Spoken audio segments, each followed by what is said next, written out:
আদালত অবমাননার মামলায় শেখ হাসিনার 6 মাসের কারাদণ্ড। জুলাই অভ্যুত্থানের বর্ষপূর্তিতে বাংলাদেশ খেলাফতে মজলিসের মাসব্যাপী কর্মসূচি। 19 জুলাই জাতীয় সমাবেশ সফল করুন, এমনটাই মন্তব্য করেছেন গোলাম পরোয়ার। নির্বাচন নিয়ে শঙ্কার কোনো কারণ নেই বললেন আমির খসরু। এতক্ষণ শুনছিলেন সংবাদ শিরোনাম, এবারে বিস্তারিত। আদালত অবমাননার মামলায় বাংলাদেশের সাবেক প্রধানমন্ত্রী শেখ হাসিনাকে 6 মাসের কারাদণ্ড দিয়েছেন আন্তর্জাতিক অপরাধ ট্রাইব্যুনাল। সেই সঙ্গে গাইবান্ধার গোবিন্দগঞ্জের আওয়ামী লীগ নেতা শাকিল আকন্দ বুলবুলকে 2 মাসের কারাদণ্ড দেওয়া হয়েছে।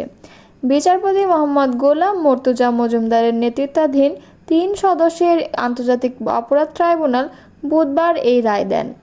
সাবেক প্রধানমন্ত্রী শেখ হাসিনা ও গাইবান্ধার আওয়ামী লীগ নেতা শাকিল আহমেদের মধ্যে কথোপকথনের অডিও ভাইরাল হলে গত 30 এপ্রিল তাদের বিষয়ে ব্যাখ্যা চান ট্রাইব্যুনাল। তাদের হাজির হয়ে বা আইনজীবীর মাধ্যমে কথোপকথনের বিষয়ে ব্যাখ্যা দিতে বলা হয়েছিল। 25 মে নির্ধারিত তারিখে তারা হাজির হননি কিংবা আইনজীবীর মাধ্যমেও ব্যাখ্যা দেননি। পরে 2 আসামিকে সশরীরে হাজির হয়ে জবাব দেওয়ার জন্য সংবাদপত্রে বিজ্ঞপ্তি দিতে নির্দেশ দেন ট্রাইব্যুনাল। নির্দেশ অনুযায়ী 2টি সংবাদপত্রে এ সংক্রান্ত বিজ্ঞপ্তি প্রকাশিত হয়। এরপরও তারা হাজির হননি। ট্রাইব্যুনালের চিফ প্রসিকিউটর মোহাম্মদ তাজুল ইসলাম বলেন, শেখ হাসিনার বিরুদ্ধে সারা দেশে 227টি মামলা হয়েছে। শেখ হাসিনা গাইবান্ধা আওয়ামী লীগ নেতা শাকিল আহমেদের সঙ্গে কথোপকথনে বলেছেন, যারা মামলা করেছে তাদের মারার লাইসেন্স পেয়ে গেছি। এদের বাড়িঘর ভাঙচুর করার জন্য নির্দেশ দেন তিনি। পুলিশ কর্মকর্তাদেরও হুমকি দেন। কথোপকথনের মাধ্যমে তদন্ত সংস্থার কাছে স্পষ্ট হয়েছে, এরা 2 জন সাক্ষীদের ভয়ভীতি দেখিয়েছেন, বিচার প্রক্রিয়া বাধাগ্রস্ত করার চেষ্টা করেছেন। তদন্তকারী কর্মকর্তা মনে করেছেন, এর বিরুদ্ধে ব্যবস্থা না গ্রহণ করলে সাক্ষীরা সাক্ষ্য দিতে ভয় পাবেন। জুলাই অভ্যুত্থানের প্রথম বার্ষিকী উদযাপন 2025 উপলক্ষে বাংলাদেশ খেলাফত মজলিসের পক্ষ থেকে সারা দেশে মাসব্যাপী বিভিন্ন কর্মসূচি ঘোষণা করা হয়েছে। বৃহস্পতিবার রাজধানীর পুরানা পল্টনে দলটির কেন্দ্রীয় নির্বাহী কমিটির সদস্য এক জরুরি বৈঠকে এই সিদ্ধান্ত নেওয়া হয়। সভায় সভাপতিত্ব করেন দলের সিনিয়র নায়েবে আমির মাওলানা ইউসুফ আশরাফ এবং পরিচালনা করেন মহাসচিব মাওলানা জালালউদ্দিন আহমদ। বাংলাদেশের খেলাফত মজলিস ঘোষিত কর্মসূচির মধ্যে রয়েছে 11 জুলাই শুক্রবার দেশব্যাপী দোয়া দিবস এবং শহীদদের কবর জিয়ারত, 18 জুলাই শুক্রবার জুলাই আগস্ট গণহত্যার বিচার দাবিতে দেশব্যাপী বিক্ষোভ মিছিল, 5 আগস্ট সোমবার গণঅভ্যুত্থান দিবস উপলক্ষে দেশব্যাপী বিজয় র্যালি। এছাড়া বাংলাদেশ খেলাফত মজলিসের সহযোগী সংগঠন বাংলাদেশ খেলাফত যুব মজলিস, বাংলাদেশ শ্রমিক মজলিস ও বাংলাদেশ খেলাফত ছাত্র মজলিস মাসব্যাপী বিভিন্ন কর্মসূচি গ্রহণ করেছে। খেলাফত ছাত্র মজলিস শহীদদের জীবনী প্রকাশ, ডকুমেন্টারি প্রচার, স্মৃতিচারণ অনুষ্ঠান ও অনলাইন পডকাস্ট সহ সারা দেশে শিক্ষা প্রতিষ্ঠান ভিত্তিক বিভিন্ন আয়োজন পরিচালনা করবে। বৈঠকে উপস্থিত ছিলেন নায়েবে আমির মাওলানা মহিউদ্দিন রব্বানী, মাওলানা কুরবান আলী, যুগ্ম মহাসচিব মাওলানা আতাউল্লাহ আমিন, মুফতি শরাফত হোসাইন, মাওলানা তোফাজ্জল হোসাইন মিয়াজি, সাংগঠনিক সম্পাদক মাওলানা এনামুল হক মুসা, বায়তুল মাল সম্পাদক মাওলানা ফজলুর রহমান, প্রচার ও প্রকাশনা সম্পাদক হারুনুর রশিদ ভুইয়া, মাওলানা নিয়ামতুল্লাহ, প্রশিক্ষণ সম্পাদক মাওলানা জহিরুল ইসলাম, অফিস সম্পাদক মাওলানা রুহুল আমিন খান, আইন বিষয়ক সম্পাদক মাওলানা শরীফ হোসাইন, সহ প্রশিক্ষণ সম্পাদক মাওলানা হাসান জুনাইদ, নির্বাহী সদস্য মাওলানা মুহসিন উদ্দিন বেলালি এবং মাওলানা মুর্শেদুল আলম সিদ্দিকী প্রমুখ। বাংলাদেশ জামায়াতে ইসলাম ঘোষিত জাতীয় সমাবেশ সফল করার জন্য সংগঠনের সর্বস্তরের জনশক্তি ও দেশবাসীর প্রতি উদাত্ত আহ্বান জানিয়েছেন দলের সেক্রেটারি জেনারেল অধ্যাপক মিয়া গোলাম পরোয়ার।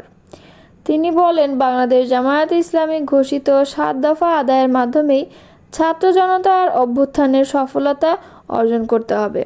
বৃহস্পতিবার বেলা 11টার জাতীয় সমাবেশ বাস্তবায়ন কমিটির এক বৈঠকে এসব কথা বলেন সেক্রেটারি জেনারেল। এ সময় তিনি বলেন, জুলাই আগস্টের গণঅভ্যুত্থানের স্মৃতিবাহী সময়ে জাতীয় সমাবেশ জাতীয়ভাবে অনেক গুরুত্বপূর্ণ।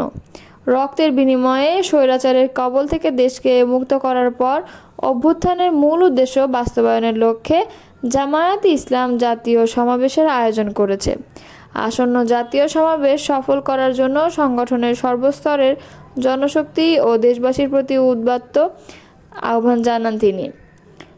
অধ্যাপক মিয়া গোলাম পরোয়ারের সভাপতিত্বে ঐতিহাসিক জাতীয় সমাবেশ বাস্তবায়ন কমিটির বৈঠকে উপস্থিত ছিলেন সংগঠনের সহকারী সেক্রেটারি জেনারেল অ্যাডভোকেট এহসানুল মাহবুব জুবায়ের, কেন্দ্রীয় নির্বাহী পরিষদ সদস্য এবং কেন্দ্রীয় প্রচার ও মিডিয়া বিভাগের সেক্রেটারি অ্যাডভোকেট মতিউর রহমান আকন্দ, কেন্দ্রীয় নির্বাহী পরিষদ সদস্য মোবারক হোসাইন, কেন্দ্রীয় নির্বাহী পরিষদ সদস্য ঢাকা মহানগরী দক্ষিণের আমির নুরুল ইসলাম বুলবুল, ঢাকা মহানগরী দক্ষিণ ও উত্তরের সেক্রেটারি যথাক্রমে ডাক্তার শফিকুল ইসলাম মাসুদ এবং ডাক্তার রেজাউল করিম প্রমুখ।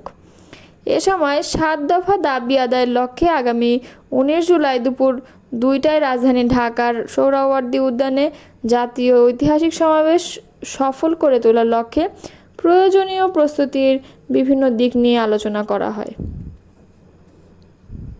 বিএনপি স্থায়ী কমিটির সদস্য আমির খসরু মাহমুদ চৌধুরী বলেছেন, ভোটার ও রাজনৈতিক দলগুলো চায় নির্বাচন দেশে একটি স্থিতিশীল অবস্থায় থাকুক, সুশৃঙ্খলভাবে নির্বাচন হোক, যেটার ক্রেডিট সবাই নিতে চায়, যার জন্য এই বিষয়ে কারো কোনো শঙ্কা থাকার কারণ নেই।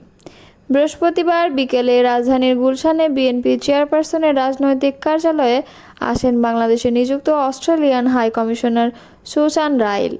সৌজন্য সাক্ষাতে উপস্থিত ছিলেন বিএনপি মহাসচিব মির্জা ফখরুল ইসলাম আলমগীর, স্থায়ী কমিটির সদস্য ডক্টর আব্দুল মঈন খান, আমির খসরু মাহমুদ চৌধুরী ও সাংগঠনিক সম্পাদক শামা ওবায়েদ।